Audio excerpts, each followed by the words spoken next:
The sky above their world was not the familiar, comforting canvas of stars they had once known. It had changed. Thick, dark clouds churned constantly, streaked with flashes of violent lightning, and the wind screamed through the jagged mountains as if it wanted to tear everything apart. On the ground, the people moved carefully, stepping over cracked earth and splintered ruins. Crops had long since failed. Rivers had dried to shallow, muddy streams, and what little wildlife remained was weak and wary. Every day was a struggle to survive, every night a battle against fear and hopelessness. The people of this world had once been full of dreams. They had built cities that gleamed under twin suns, crafted machines that could soar through the skies, and explored the edges of their solar system with courage and pride. But all of that seemed like a distant memory now. The disasters had come too fast, too harsh. Volcanic eruptions had scarred the land. Violent storms had washed away entire villages. And through it all, the leaders had searched desperately for answers, trying to find some way to save their people from extinction. In the council hall, a circular building carved into the side of a mountain, the elders gathered. Their faces were lined with worry and exhaustion. They had sent countless messages into space, signals meant for any civilization that might be listening, anyone who might be able to help. They begged the stars themselves for aid, using every technique they had learned over centuries. But there was no answer. Silence filled the void. Days passed, then weeks, then months, and still no one came. The elders could feel the weight of every life depending on their decisions, and it pressed on them like a heavy stone. Outside, the children played in the shadows of ruined buildings. Their laughter was faint, fragile, but it persisted. The parents watched them, hearts full of love and dread at the same time. They could not let despair take over completely, could not let their children see the hopelessness that clawed at the elders' minds. Every day, families scavenged what they could from the ruins, finding water in hidden springs, digging for roots, hunting the few animals brave enough to roam the desolate plains. Life had become a puzzle of survival, and each small victory felt like a miracle. The youngest among the council had spoken first, his voice trembling as he described the worsening storms. "If we do not find help soon," he said, "the rivers will dry completely. The crops will fail entirely. Our people will not survive the next season." His words hung in the air like smoke, choking heavy with fear. Others nodded, unable to deny the truth. Some whispered prayers to old gods. Others stared in silence, hoping that their thoughts might somehow reach distant civilizations. Every option they had seemed impossible. In homes scattered across the land, people gathered in small groups around the last fires. They shared stories of the past, stories of green fields, of gentle rains, of nights under calm, glittering skies. Each tale was a reminder of what they had lost, but also a spark of hope. They remembered that their ancestors had overcome crises before, that their civilization had survived plagues, wars, and disasters. Perhaps this time could be no different. Perhaps someone out there in the vast darkness of space would hear their call. Days merged into nights without distinction.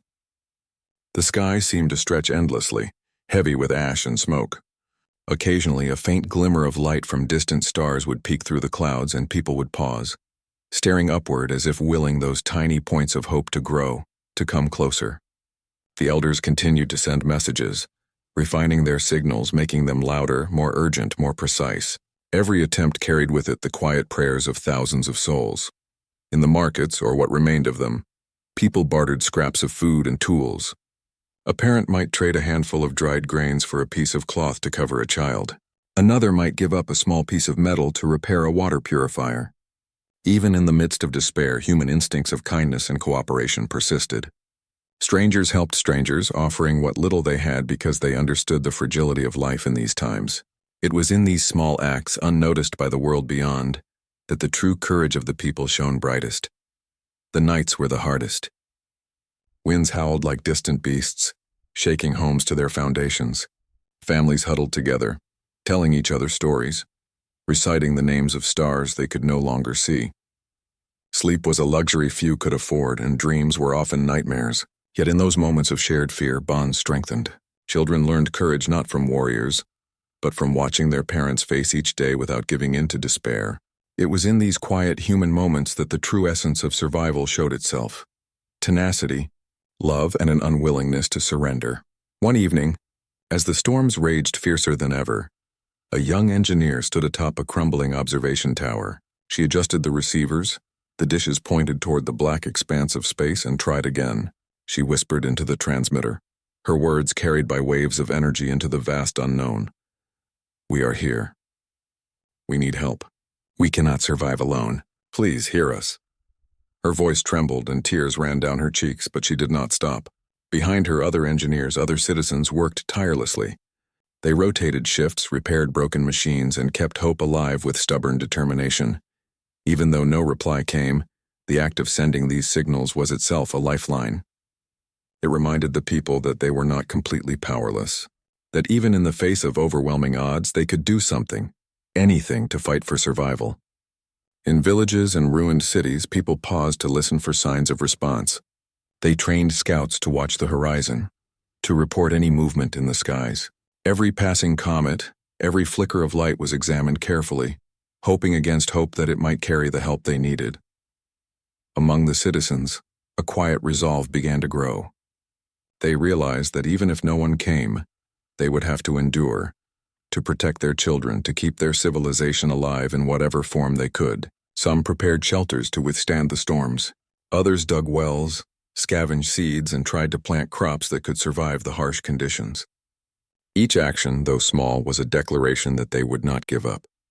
The people of this world had survived hardship before, and they would survive again. Yet still a shadow of fear hung over them. Every disaster felt like the last, every failed crop like the end. Parents whispered to children, "One day someone will come. We must wait."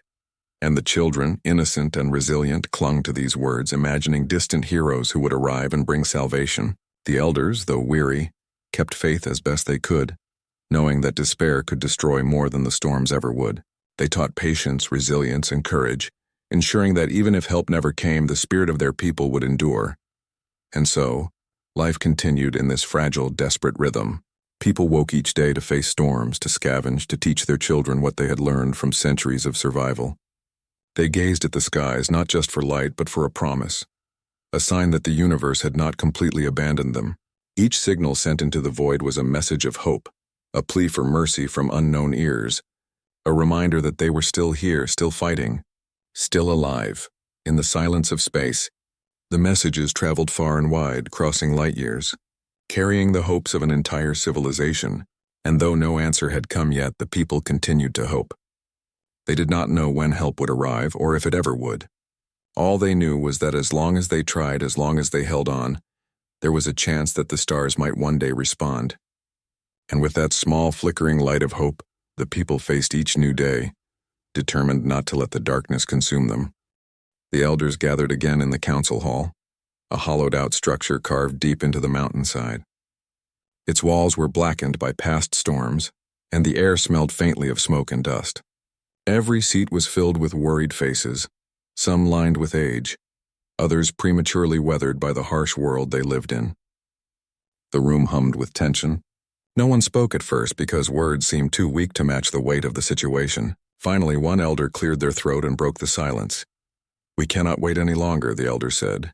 "Our people are dying. Crops fail, rivers run dry, and the storms grow stronger each day. If we do nothing, there will be no one left to hear our signals. We must decide, do we attempt to leave our home or do we wait for help that may never come?" The question hung in the air, heavy and suffocating. Everyone knew leaving would be dangerous. Their ships were old, meant for exploration, not mass evacuation. Supplies were limited, and space beyond their solar system was unknown, vast and likely unforgiving. Yet staying promised almost certain death. They argued, voices rising and falling, but no consensus emerged. Fear had its hold on everyone. Meanwhile, ordinary citizens continued their daily struggle for survival. Families scavenged ruined buildings, finding bits of food or water wherever they could. Children learned quickly which paths were safe, which streams held clean water, and which areas were most dangerous during storms. Parents taught them to move quietly, to notice changes in the wind or sky, to understand the subtle warnings of the land. Every action, however small, was a lesson in survival, and every day was a test of endurance. Outside, the world itself seemed to resist their efforts. Storms tore across the plains without warning. Lightning split the sky, igniting dry brush and sending plumes of smoke into the air. The ground shook during minor earthquakes. adding another layer of fear to life already filled with uncertainty. And yet the people adapted. They reinforced homes with scrap materials, dug channels to redirect floodwaters, and created shelters to hide from the worst of the storms. Their resilience was quiet but unyielding. Amid the struggle, small acts of kindness persisted. Neighbors shared what little they had with those worse off. A mother who had found a few root vegetables gave them to a family with hungry children. A young engineer helped repair a broken water pump for an elderly couple, knowing that the water it would bring might save them. These acts of generosity, small as they were, became the threads holding the community together. Even as the world seemed to collapse, the people refused to abandon one another.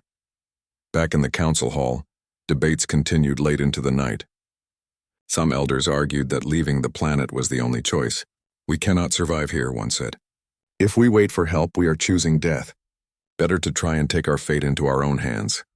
Others countered, "We do not know what lies beyond our system. Leaving without preparation is suicide. Perhaps help will come. Perhaps the universe has heard our pleas." The youngest voice in the council spoke again, soft but firm. "We cannot rely solely on hope. We must prepare for both possibilities. If help comes, we welcome it. If not, we must be ready to survive on our own as best as we can." His words were met with nods of agreement. It was a balance between cautious hope and practical planning. Outside the council, life carried on in its harsh rhythm. Parents worked tirelessly to teach children basic survival skills. They showed them how to purify water using makeshift filters, how to identify edible plants, and how to construct temporary shelters from fallen debris. Even in their exhaustion, they found moments to laugh and play. Children ran in the muddy fields, splashing through puddles and inventing games to distract themselves from the harsh reality around them. Their laughter, fragile and fleeting, reminded the adults why they continued to fight for survival. Scouts and messengers traveled across the land, reporting on changes in weather, on the condition of the rivers and fields, and on the locations of wild animals that could be hunted for food.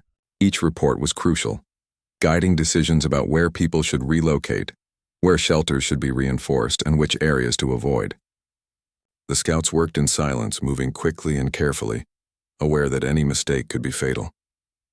Their courage became a quiet source of hope for everyone else. The elders decided to begin preparations for evacuation while continuing to send messages into space. Engineers and workers repaired old ships, tested fuel lines, and strengthened hulls as best as they could.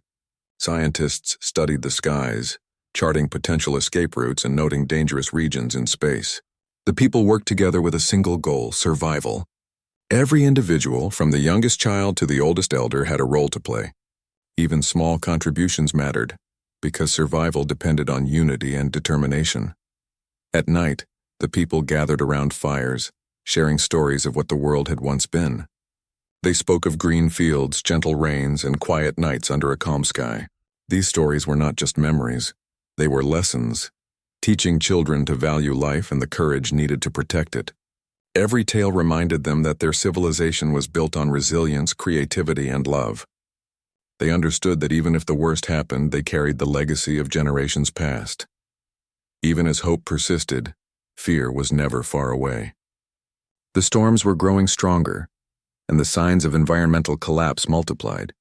Crops failed more quickly, rivers shrank to thin, muddy threads, and wild animals became scarce.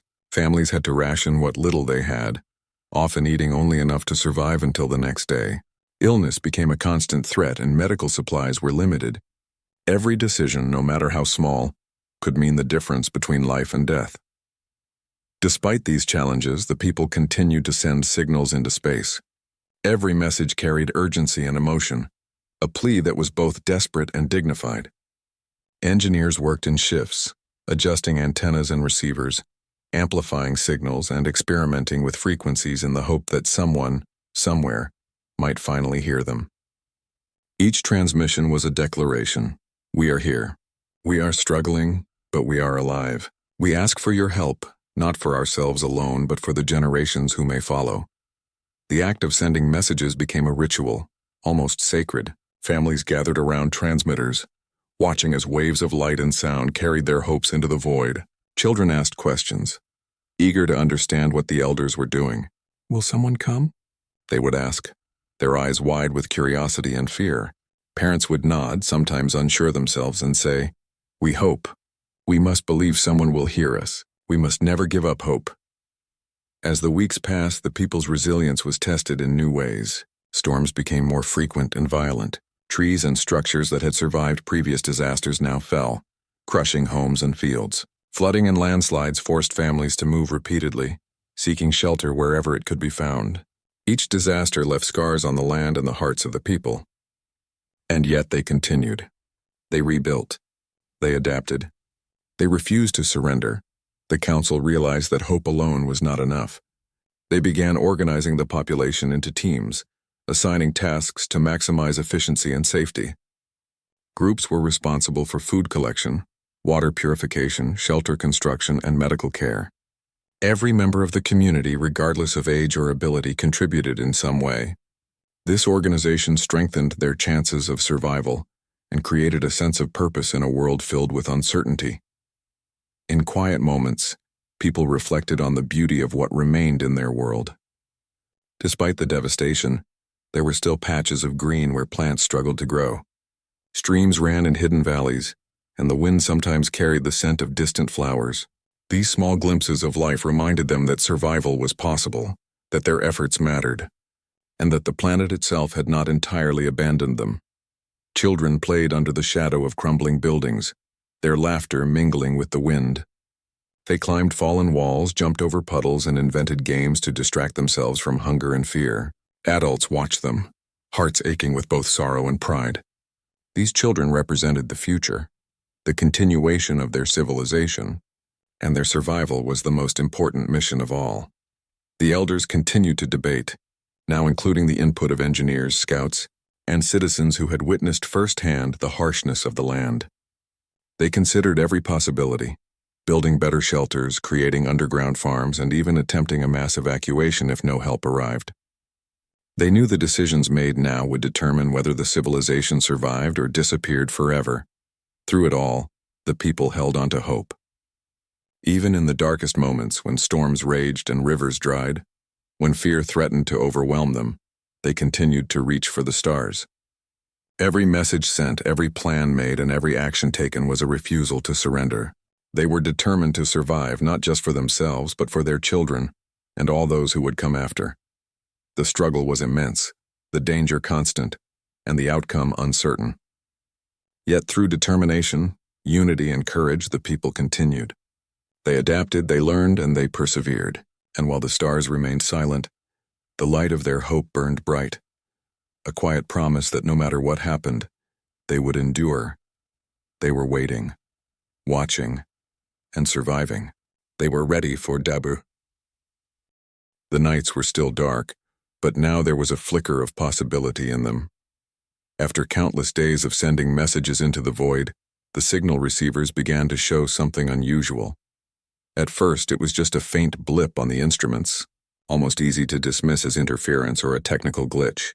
The engineers stared at the screens in disbelief, their fingers frozen over the controls. Could it really be? After months of silence, after endless hope stretched thin, there might finally be a response. The council was summoned immediately. Elders, engineers, scouts, and even some of the bravest citizens gathered in the hall, their eyes wide with a mixture of fear, excitement, and cautious optimism. No one spoke at first, everyone waiting for someone else to confirm the truth. Finally, the chief engineer stepped forward. "We are receiving a signal," they said, voice trembling.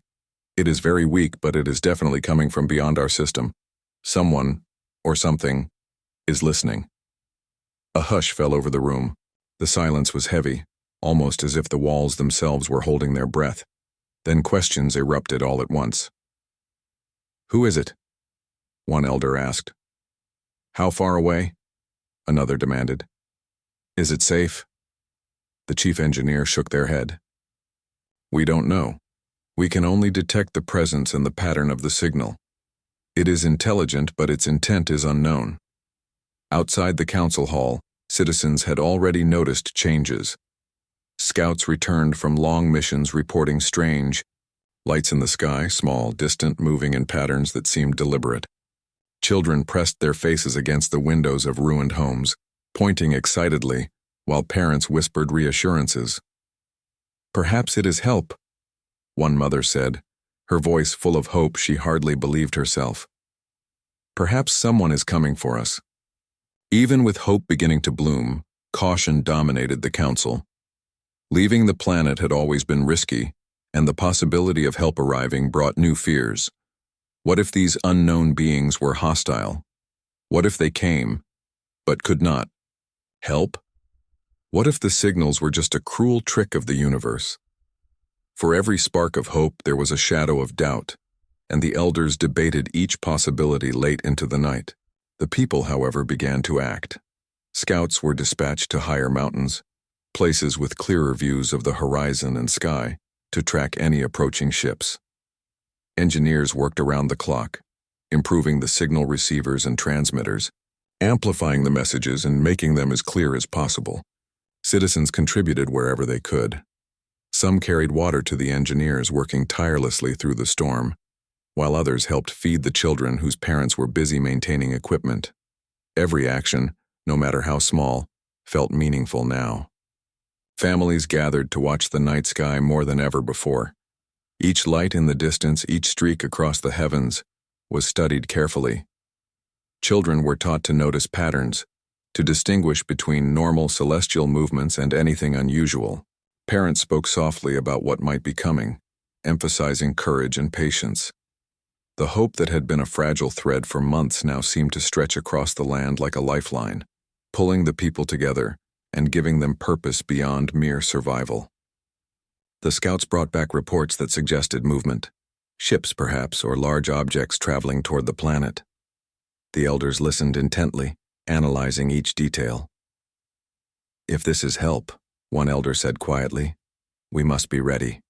We must prepare our people, our homes, and our defenses. But we must also remain welcoming. Whatever arrives, we must show that we are a civilization worth helping." In homes across the planet, preparations began quietly. People reinforced shelters, stocked supplies, and tended to the sick and elderly. Teachers worked with children to instill a sense of calm and readiness, showing them how to respond if visitors arrived unexpectedly.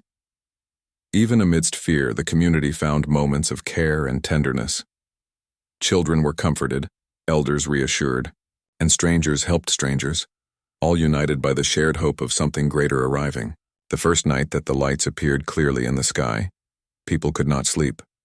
They stood on rooftops, mountain ledges, and open plains, watching the distant movements with a mixture of awe and anxiety. Some believed they saw ships there, shapes barely visible but unmistakable against the dark sky. Others thought it was a trick of the atmosphere. Still, the flickers, the streaks, and the steady movement could not be ignored. Something was coming, and the people felt it in their hearts long before their eyes could confirm it. At the council, debates shifted from if help will come to how to respond. Some elders wanted to send emissaries into the open plains to meet the newcomers, to show that the people were peaceful and ready for assistance. Others cautioned that this might be dangerous, that the beings approaching could be unfamiliar, their intentions unclear. "We cannot risk lives on speculation," one elder warned. Yet another countered, "And yet what choice do we have? If we hide, we may lose the opportunity for salvation entirely. Courage requires action." Even as the council argued, life continued on the ground. Farmers tended what little land remained, trying to coax growth from stubborn soil. Parents guided children in small drills to prepare them for emergencies. Engineers and scouts coordinated closely, sharing every observation from the skies and the instruments. The entire community became a hive of cautious activity, focused on survival, preparation, and observation. Every person played a role, and every role mattered. The first direct communication came days later, a series of pulses, patterns unlike natural phenomena, arrived clearly through the receivers. The engineers worked tirelessly to interpret them, translating the signals into basic concepts. It was not perfect communication, but it was something. They could sense intelligence, reasoning, and intent. This alone lifted the spirits of the people. For the first time in months, hope was not a fragile thread, but a tangible thing, almost within reach. Children asked endless questions. Who is it? Are they friends? Will they help us? Parents responded with honesty, tempered by caution. We do not know, one said, but we must hope. We must also be ready for anything. Courage means facing the unknown, even when you are afraid. In the quiet moments between fear and excitement, the community began to bond more deeply. They shared meals, stories, and small comforts, knowing that the days ahead could bring great change. One evening, the scouts returned with news that the objects in the sky were no longer distant points of light. They seemed to be closer, moving in patterns that suggested intentional navigation. The elders studied the reports carefully. They are coming here, one said softly, almost to themselves. We do not yet know why or how, but they are coming, and we must be ready. The people worked through that night, reinforcing homes, preparing communal shelters, and organizing resources. Even as the storms continued, they felt a strange exhilaration. For months they had struggled in silence, unheard by the universe, abandoned by the stars. Now someone, or something, was responding. The thought that help might finally arrive gave them a renewed sense of purpose, reminding them that endurance and hope could yield results even in the darkest times. Communication attempts became a daily ritual. Signals were sent and received, patterns studied and interpreted, with everyone contributing to the effort. Children watched, learning the importance of attention, precision, and persistence. Adults worked tirelessly, often sacrificing sleep and food, driven by the belief that survival depended on their ability to act, to prepare, and to connect. Every effort, however small, reinforced the fragile thread of hope stretching across their desolate world. In quiet moments, people gazed at the sky, imagining the beings approaching. They wondered about their appearance, their culture, their intentions. The unknown inspired both fear and fascination. Stories were told among families about what might happen, tales mixing caution and imagination, teaching children that the universe was vast, mysterious, and full of possibilities. Even in fear, curiosity persisted. Finally, after weeks of observation and preparation, the first clear visual evidence appeared.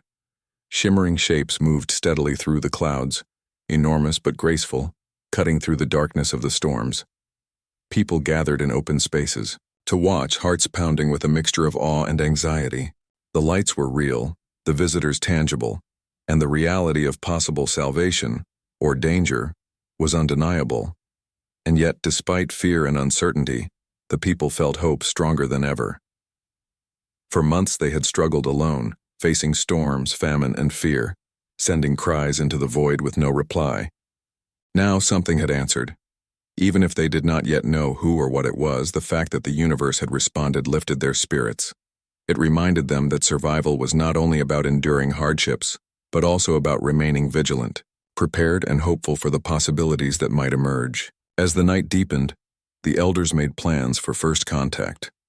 Messages were prepared, signals strengthened, and groups assigned for reception and observation. Every person had a role, and every role mattered. The entire community was readying itself, not just for the arrival of the unknown, but for the chance to prove that they were a civilization worthy of aid, kindness, and connection. And so, as the distant shapes moved steadily closer, the people of this world waited, prepared, and hoped. They had endured months of silence, hardship, and fear. They had struggled with. The first shapes appeared over the horizon just before dawn. At first they were faint glimmers like stars moving across the sky, but gradually their forms became clearer. Massive, imposing ships cut through the stormy clouds, glinting faintly in the weak light. The people froze, staring upward in awe and fear. No one had ever seen anything like it. These ships were unlike the explorers who had passed through their skies in centuries past. They were solid, strong, and designed to endure conditions that would destroy almost anything else. The elders gathered once more, trying to remain calm despite the excitement and anxiety surging through them. Scouts returned from their posts, reporting that the ships were descending steadily toward the largest settlement, their movements deliberate and precise. "They are not here by accident," one scout said, voice low and awed. "They know what they are doing." In the towns and villages, people began preparing for contact. Families herded children together, holding them close, whispering instructions and encouragement. Adults moved quickly, reinforcing shelters, gathering supplies, and creating open spaces for the newcomers to land safely. Fear was everywhere, but so was a sense of purpose. For the first time in months, the people had a reason to act beyond mere survival. They were about to meet the beings who had finally answered their call. As the ships neared the ground, a quiet tension fell over the people. The massive shapes lowered themselves carefully, landing on solid ground without causing destruction.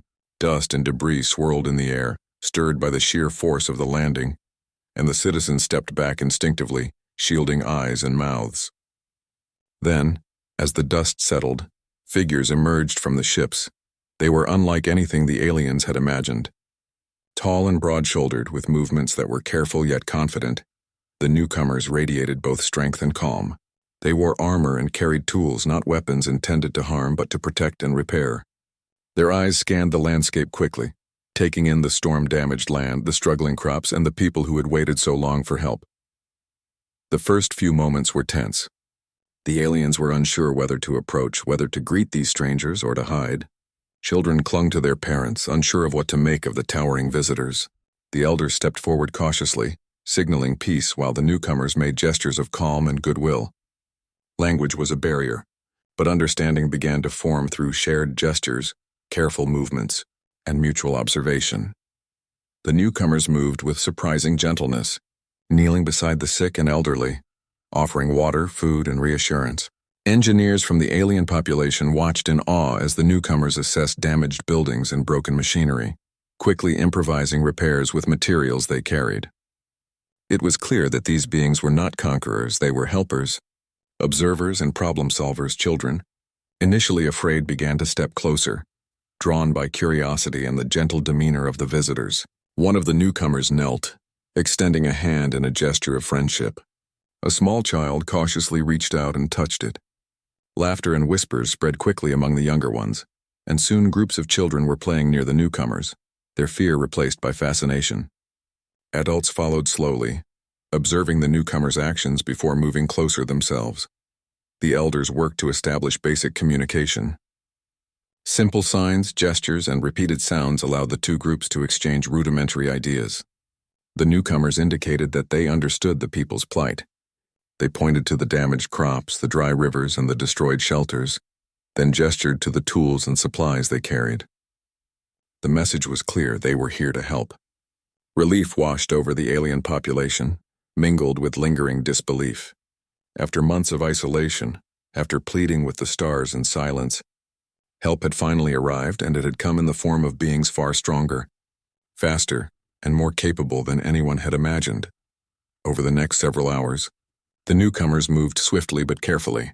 They distributed food and water to the most vulnerable, reinforced shelters, and repaired broken machinery. Adults and older children were recruited to assist, guided by the newcomers' clear instructions. It was work that required cooperation, trust, and careful attention. Despite the exhaustion of months of struggle, the alien people felt a sense of empowerment they had not experienced in a long time. They were participating in their own salvation. As the day progressed, the newcomers demonstrated methods to purify water, stabilize fragile structures, and improve farming techniques. They showed how to create small irrigation channels and protect crops from storms. The alien engineers worked alongside them, learning new techniques and applying them immediately. The speed and efficiency of the newcomers amazed everyone. Their experience with harsh environments, Earth's own deathworld conditions, made them uniquely suited to assist this struggling civilization. Trust began to grow. The newcomers did not demand obedience or loyalty. They acted as guides and helpers, allowing the alien population to maintain control over their own land. Slowly, boundaries between the groups blurred. Citizens began sharing their knowledge of the land with the newcomers, explaining how the storms behaved, where the water sources remained hidden, and which crops had the best chance of survival. A partnership began to form, one built on mutual respect, patience, and shared determination. Children became natural bridges between the two groups. They were fearless, curious, and open-minded, and they quickly learned to communicate simple ideas. They played games that combined elements from both cultures, teaching the newcomers their traditions and learning new skills in return. The laughter of the children became a soundtrack for the day, a symbol of hope and renewal amid the devastation that had once seemed unstoppable. In the evening, the elders gathered to observe what had been accomplished in a single day. Broken homes had been partially repaired. Water sources had been cleaned. Food had been distributed, and plans for more extensive repairs had been set in motion. The newcomers had proven that their arrival was not just a miracle of timing, but a turning point in the survival of the people. For the first time in months, there was genuine hope that life could be rebuilt. Yet the elders also recognized the fragility of this newfound stability. The storms continued and resources remained limited. They understood that survival would require continued cooperation, patience, and the guidance of the newcomers. It was not a permanent fix, but a chance to survive, to learn, and to prepare for the future. And for the people, that chance was worth everything. At night, families gathered around small fires to reflect on the day. Children excitedly described the newcomers' appearance and actions, while adults exchanged observations and plans. Discussions included ideas for improving shelters, tending crops, and learning from the newcomers' knowledge. The excitement was tempered by awareness of the ongoing challenges, but even the elders could not hide their satisfaction. The world had shifted. After months of isolation and desperation, help had arrived, and it had proven both effective and compassionate. In quiet moments, individuals contemplated the newcomers more personally. Parents were grateful for the protection and guidance offered to their children. Scouts and engineers admired the efficiency, discipline, and skill of the helpers. Citizens reflected on the courage required to survive for so long, now reinforced by the arrival of beings who could match their determination with strength and knowledge. A sense of shared purpose emerged, binding the two civilizations together in a fragile but powerful alliance. The newcomers continued their work the following days, reinforcing roads and communication systems, teaching methods of survival and disaster preparation, and coordinating with the local population to optimize resources. Even small lessons were impactful. They demonstrated ways to harvest water more efficiently, repair shelter walls to withstand storms, and organize communal food distribution. The people absorbed every lesson eagerly, realizing that these skills would not only help them survive now, but could form the foundation of a more resilient civilization in the future. Through it all, a quiet understanding developed. The newcomers had survived harsh conditions themselves, their own world forged in struggle and adaptation. They understood fear, scarcity, and danger in a way the alien population could relate to. There was empathy in every action, not pity, and that made a deep impression. It was not just survival skills being shared, it was courage, endurance, and the human ability to face impossible odds without surrendering. By the end of the first week, the land began to change. Shelters were sturdier, crops were more protected, water sources were secure. People were moving more confidently, children played freely without fear, and communities began to function with a renewed sense of purpose. The presence of the newcomers was no longer just a relief. It was a catalyst for hope, teaching the people that survival could be possible even in the harshest conditions. In the evening, citizens and newcomers gathered together, sharing stories of survival, laughter, and simple human connections. The language barrier slowly diminished as gestures, expressions, and shared experiences created understanding. Trust, respect, and admiration grew alongside practical skills. The alien population learned that strength and compassion could coexist, that survival could include care. The days that followed the newcomers' arrival were filled with activity, learning, and slow but steady transformation. At first, the people watched the visitors with a mixture of awe and caution. They were strong, efficient, and unlike anyone the aliens had ever encountered. But as the hours passed, the initial fear began to fade. The newcomers did not act with aggression or domination. They acted with patience, kindness, and determination. It became clear that they were not here to take, but to help. The elders coordinated closely with the newcomers, assigning tasks to different groups. Some were responsible for repairing shelters and reinforcing walls, others for cleaning water sources and establishing safe supply lines. Even children had roles, helping to carry small items or learn simple survival techniques.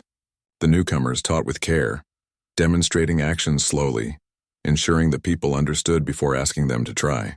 They emphasized safety and efficiency, but also respect, making it clear that everyone's contributions mattered.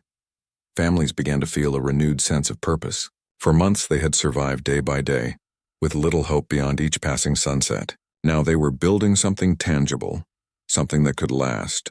Children were taught to purify water using new methods. Adults learned to reinforce structures against storms, and the elders began to plan longer-term improvements for the community.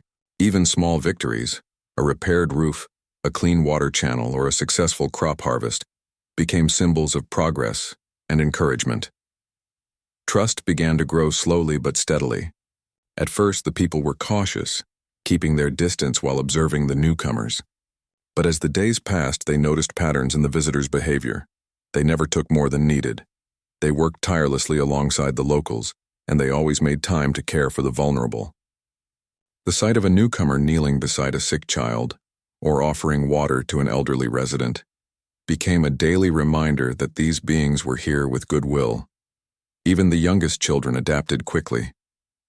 They learned to gesture, imitate movements, and communicate simple needs. In return, the newcomers responded with patience and warmth, showing that communication went beyond words. Slowly, fear turned into curiosity into engagement, and engagement into friendship. The children became bridges between the two groups, helping adults understand the newcomers' actions and intentions. Their laughter, playfulness, and innocence helped break down barriers that months of fear had built. Communities began to function differently. Where chaos had once reigned, organization emerged. People worked in teams, guided by both the elders and the newcomers. A broken irrigation system was repaired in hours rather than days. Food distribution became orderly and fair. Shelters were strengthened to withstand storms, and emergency protocols were established in case of sudden disaster. The newcomers did not impose authority. They guided, advised, and encouraged the people to take ownership of their own survival. The newcomers shared lessons learned from their own harsh world. They demonstrated methods for predicting storms, protecting crops, and reinforcing shelters. They taught the people to observe subtle environmental signs, the way the wind shifted, the smell of the air before rain, the patterns of animal behavior. These skills were practical, but they also instilled a sense of confidence. The people realized that survival was not just a matter of luck. It was a matter of knowledge, preparation, and courage. Elders noticed a change in the community. People moved with purpose rather than desperation. Children were no longer afraid to explore and play. Adults worked with determination instead of resignation. Even those who had lost hope during the darkest months began to believe that their civilization could endure. It was not just the newcomers' strength that inspired change. It was the way they worked alongside the people, respecting their knowledge and culture while offering guidance. At night, the communities gathered to share stories. Elders recounted the history of the planet, the disasters that had shaped their lives, and the lessons learned from survival. Children shared their experiences with the newcomers, recounting games, experiments, and simple interactions. Adults discussed improvements made to shelters, water systems, and farms. These gatherings became a source of emotional strength, reinforcing bonds between families, neighbors, and newcomers alike. Food, once scarce and a source of constant worry, began to feel more abundant. The newcomers introduced efficient methods for gathering and storing resources. They taught ways to protect crops from storms and pests, methods that required little more than patience and observation. Families saw tangible results, which encouraged further cooperation and experimentation. The knowledge the newcomers shared was not magical. It was practical, rooted in experience, and adapted to the alien world. But its impact was profound, giving the people confidence they had not felt in months. The newcomers also emphasized resilience in unexpected ways. They encouraged the people to maintain hope and courage even when setbacks occurred. When a storm damaged a partially repaired shelter, they worked alongside the locals to rebuild it stronger. When a water channel was blocked by debris, they patiently guided the repair, demonstrating careful techniques that would prevent future failures. These actions showed that survival was a process, not a single achievement, and that perseverance mattered more than speed or strength. Over time, cooperation deepened into a true partnership. The alien population shared knowledge about their environment, teaching the newcomers about local plant species, water sources, and weather patterns. The newcomers shared their experience with extreme conditions, offering solutions adapted to the alien planet. Together, they formed a system where learning was mutual and each contribution was valued. The elders marveled at the efficiency and spirit of the collaboration. Children were often the first to notice changes in themselves and the newcomers. They began experimenting with simple engineering techniques taught by the visitors, building small structures or improving tools. They observed the newcomers' problem-solving methods and adapted them creatively. The elders saw in these young learners a symbol of hope, a generation that would grow resilient, resourceful, and courageous, ready to continue the work long after the newcomers departed. Health and well-being improved noticeably. The newcomers prioritized care for the sick, elderly, and injured, using both their knowledge and resources brought from their world. Illnesses that had spread during the months of scarcity were treated, wounds healed faster, and families felt a renewed sense of security. Even small improvements, a clean water source, a repaired roof, a safe place for children to play, strengthened morale across the community. Communication also improved. Over weeks of interaction, gestures became more precise, signals more understood, and basic words and sounds were exchanged. Adults learned to convey simple instructions, and the newcomers adapted to the alien ways of expression. While complete understanding was still distant, it was enough to coordinate complex tasks, ensuring efficiency and safety in all activities. Trust and understanding grew in tandem, laying the foundation for lasting cooperation. The people began to see the newcomers not as strangers, but as allies, mentors, and friends. They marveled at the visitors' courage, their knowledge, and their calm determination in the face of danger. In turn, the newcomers admired the resilience, creativity, and endurance of the alien population. Each side recognized the strengths of the other, and each day of cooperation reinforced mutual respect.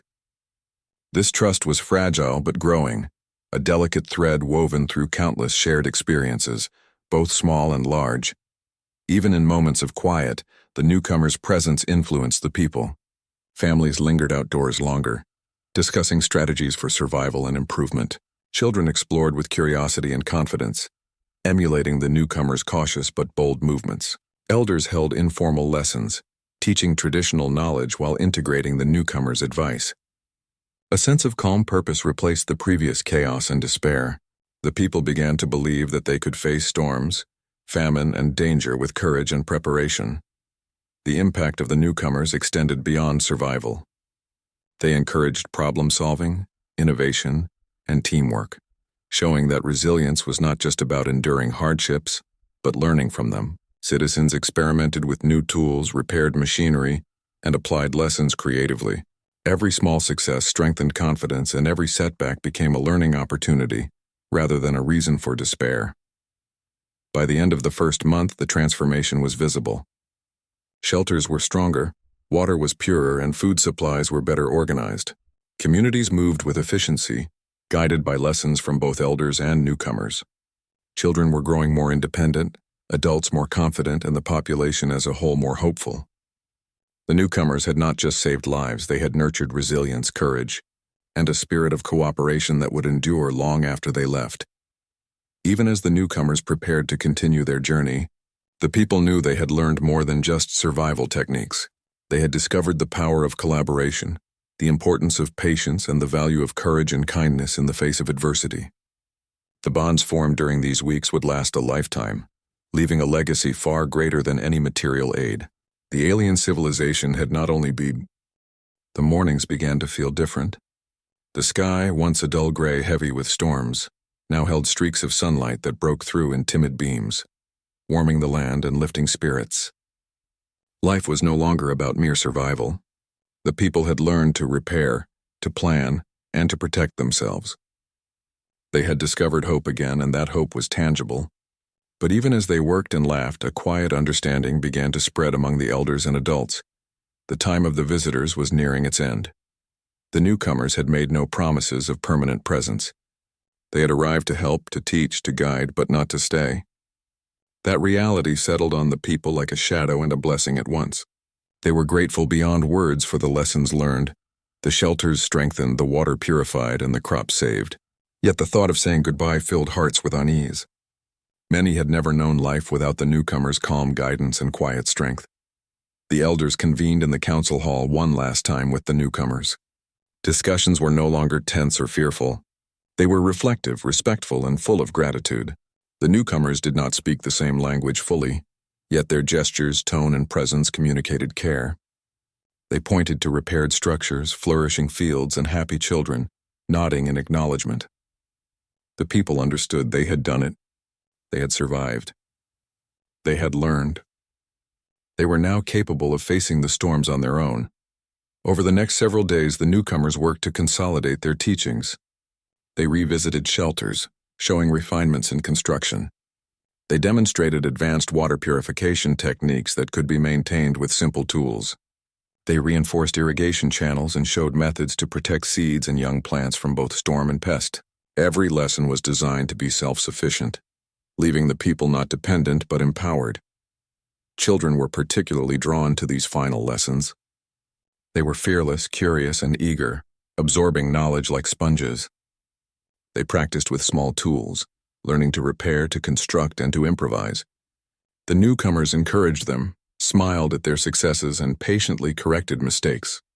These children represented the future, resilient, resourceful, and courageous, and the newcomers treated them with particular care, understanding that the lessons imparted now would shape generations to come. The adults also took the final days seriously.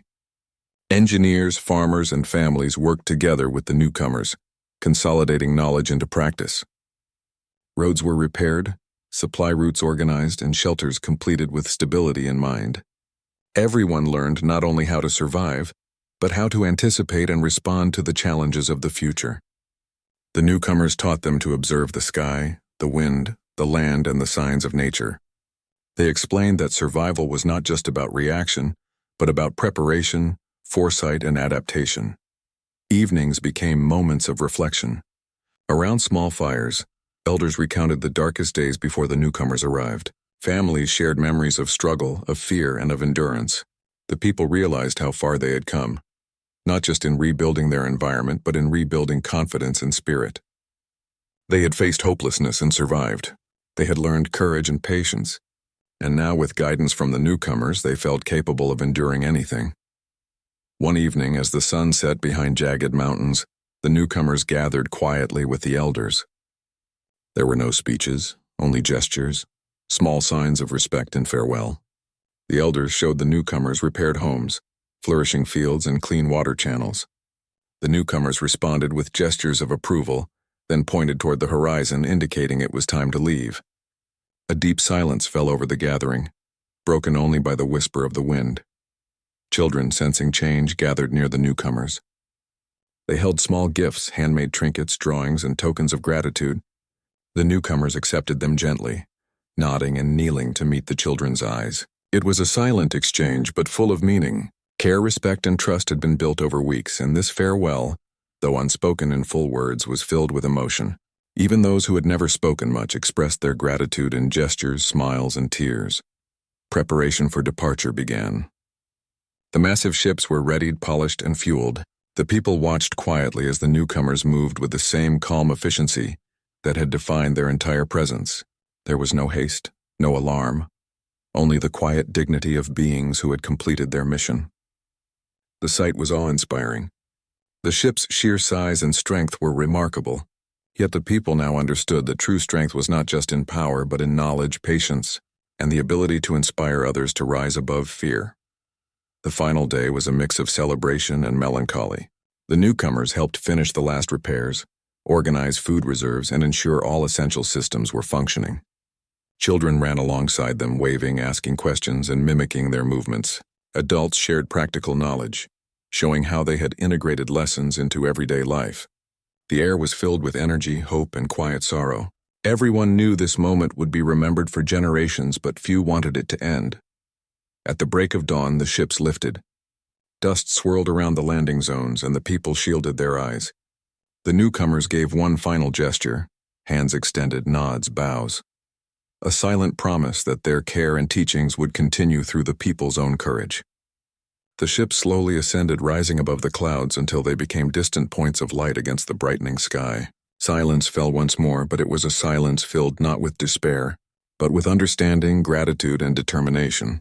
After the departure, the people gathered in the fields and towns, observing the repaired homes, functioning irrigation channels, and flourishing crops. The lessons learned from the newcomers were now theirs to carry forward. No one needed to speak the words aloud. Every smile, every gesture, every careful movement conveyed the message. They had survived. They had learned. They were ready for the future. Over the following days, the alien population worked to consolidate their knowledge into routines. Water purification, shelter maintenance, crop protection, and storm preparation became daily practices. Children played and learned, now more confident and capable than ever. Adults coordinated work efficiently, incorporating the newcomers' methods with their own experience. The community had been transformed, not by magic or force, but by patience, teaching, and shared effort. Families told stories of the newcomers to children who were too young to remember their arrival. They spoke of strength, courage, and generosity. They taught lessons of resilience, patience, and cooperation. Even the youngest children learned that survival was not just about enduring storms, but about learning, adapting, and trusting one another. The legacy of the newcomers became woven into every aspect of daily life. The elders reflected on what had been accomplished. Months ago, the planet had been on the brink of despair. Crops failed, water was scarce, and hope had all but vanished. Now the people had rebuilt not only their homes and resources, but their confidence and spirit. They had learned skills that would allow them to survive future storms, endure hardships, and grow stronger as a civilization. The visitors had given them more than survival. They had given them the tools for self-reliance, courage, and hope. As weeks turned into months, the influence of the newcomers remained. Children grew with confidence, using techniques learned to experiment and improve their environment. Adults coordinated larger projects, building infrastructure that would withstand storms and ensure safety. Even the land itself seemed to respond to the care and knowledge applied, slowly becoming more resilient under attentive hands. The presence of the visitors had planted seeds, not only of crops but of enduring resilience and wisdom. The memory of the Deathworlders became a guiding light. People spoke of their arrival not as a fairy tale but as an example of courage, discipline, and compassion. They remembered how patience, knowledge, and respect had enabled the newcomers to teach, guide, and empower them. Every repaired structure, every functioning water system, every flourishing crop was a testament to the lessons learned. The people understood that survival was now a matter of applying knowledge, maintaining courage, and working together, just as the newcomers had taught. Even in quiet moments, the people felt the absence of the visitors, yet also a deep sense of confidence. They had been tested, guided, and strengthened. They had faced despair and learned to rise above it. They had received help, and more importantly, they had learned to help themselves. This realization became part of their identity, a source of pride, strength, and inspiration for future generations. And so, the planet slowly returned to life. Storms continued, crops continued to grow, and rivers continued to flow. But now the people faced these challenges not with fear but with knowledge, preparation, and courage. The lessons of the newcomers remained alive in every action, in every repaired home, in every smile of a child playing safely under the sun. They were no longer alone. They had survived, they had learned, and they had become stronger than they had ever been. In the quiet evenings, as the sun set over the mountains and plains, the elders and citizens alike would pause to remember the visitors. They remembered the strength, the patience, and the guidance given without expectation. They remember